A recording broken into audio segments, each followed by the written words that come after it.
కుదిరితే పరిగెత్తు, లేకపోతే నడు. అదీ చేత కాకపోతే పాకుతూపో.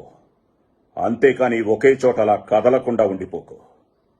ఉద్యోగం పోయిందని, వ్యాపారం దెబ్బతినిందని, స్నేహితుడొకడు మోసం చేశాడని, ప్రేమించిన వాళ్లు వదిలి వెళ్లిపోయారని అలాగే ఉండిపోతే ఎలా?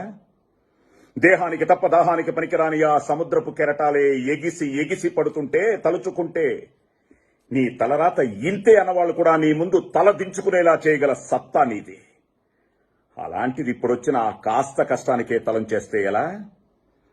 సృష్టిలో చలనం ఉన్నది ఏదీ ఆగిపోకూడదు. పారే నది, వీచే గాలి, ఊగే చెట్టు, ఉదయించే సూర్యుడు అనుకున్నది సాధించాలని నీలో కసి కసిగా ప్రవహిస్తోందే, ఆ రక్తంతో సహా ఏది ఆగిపోవడానికి వీల్లేదులే. బయలుదేరు.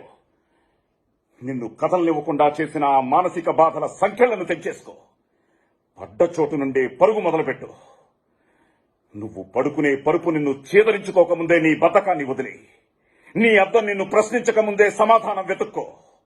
నీ నీడ నిన్ను వదిలేయకముందే వెలుతురులోకి వచ్చాయి. మళ్లీ చెప్తున్నా, కన్నీళ్లు కారిస్తే కాదు, చెమట చుక్క చిందిస్తేనే చరిత్ర రాయగలమని తెలుసుకో.